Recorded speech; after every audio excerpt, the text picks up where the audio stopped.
じゃソリシャンは撤収の準備を進めよう。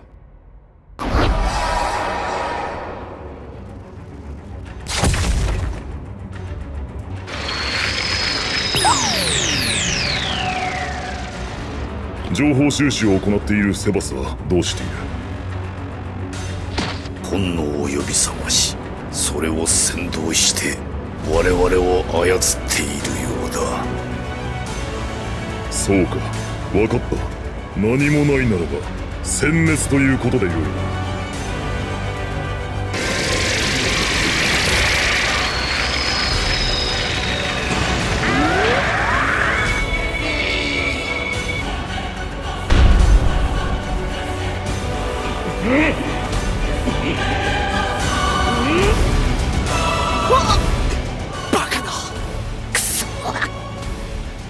俺はそれを守りてえ。まずいぞ、これは。超速再生か。俺の番だ。次はどこだ？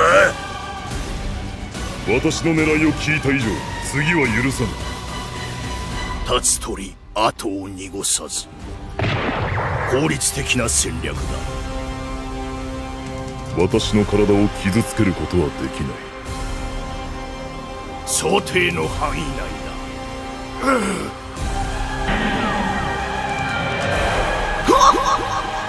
カカロット。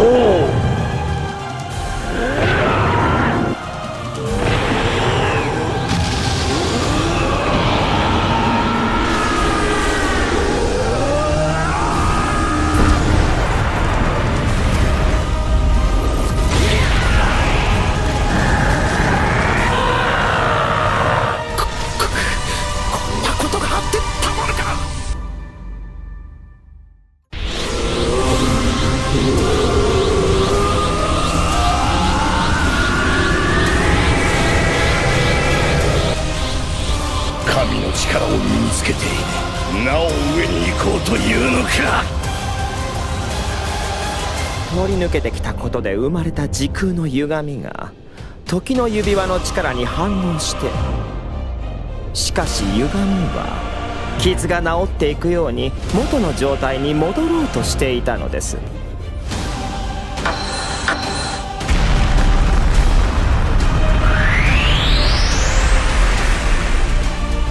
カカロッタ。何言ってんだ。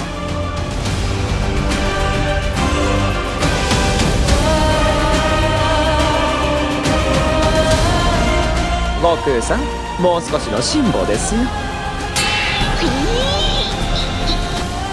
かにおめえのレベルはさらに上がったかもしんねえけどな。でもオラだってもっと強くなったって思わねえか。そうはいくか。まさに烏合の衆。よーし、行くぞ。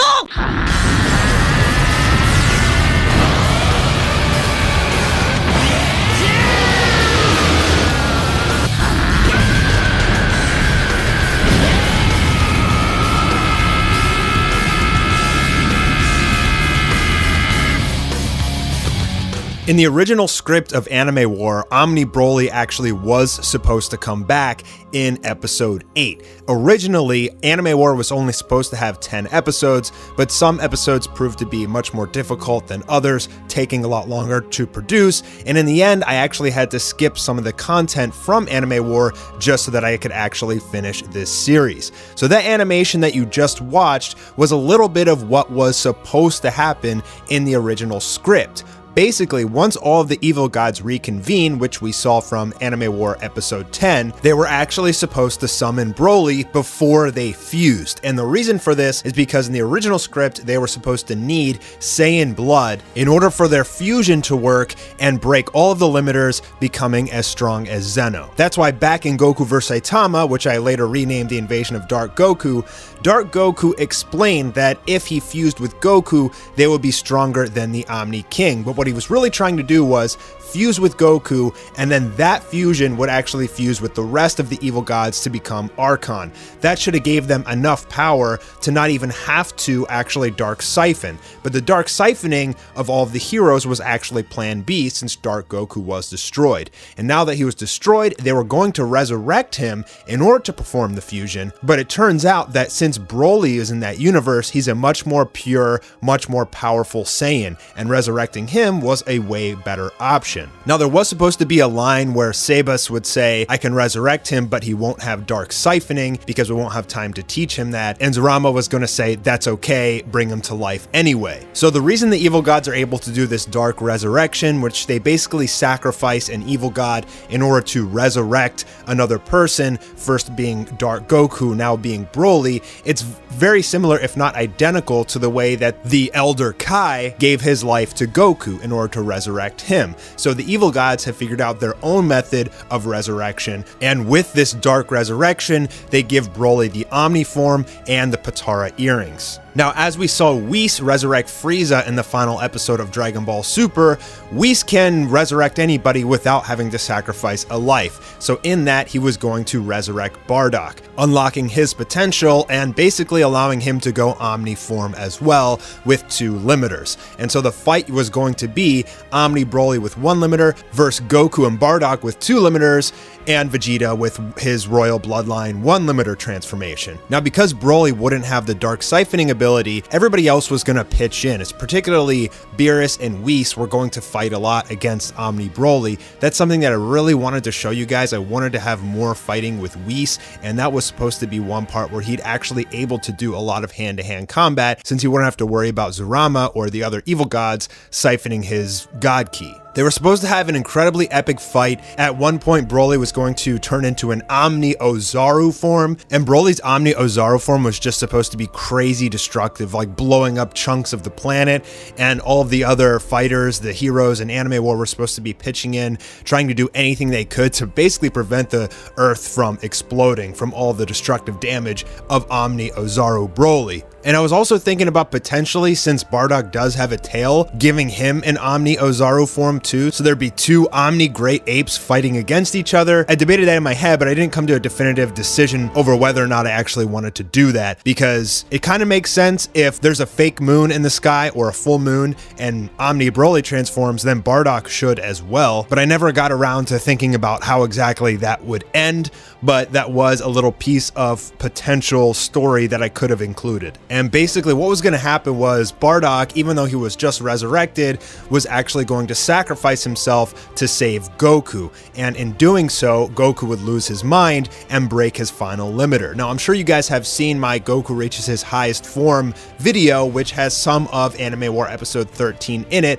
And that's because I had to change the script since I cut out this original part. Instead of Goku searching deep within himself and finding Bardock there, instead he was supposed to meet him in the real world. Bardock would sacrifice himself to save Goku.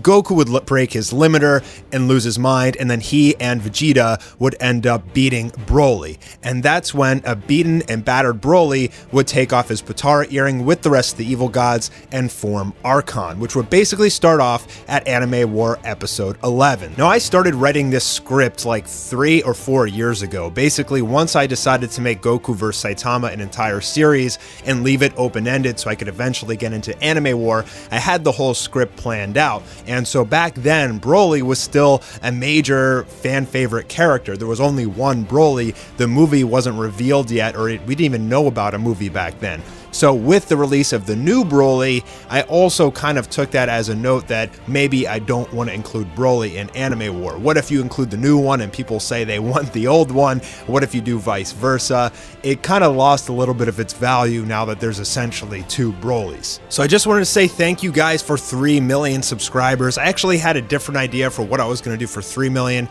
I'll save that for 4. I'm really happy that you guys have stuck around so long and that you guys love the series so much. You guys have supported me so much throughout the years, and just showing your love for the work that I'm pretty much just doing for fun means everything to me. But all good things must come to an end, and now I am working on the final episode of Anime War episode 13. I'm about halfway done, so March honestly does not look that likely, unfortunately, but I promise you that it will be the best episode ever. Thank you to all my fans and all my patrons. I hope you guys enjoyed this video, and I'll be seeing you guys soon for the next one. Awarida!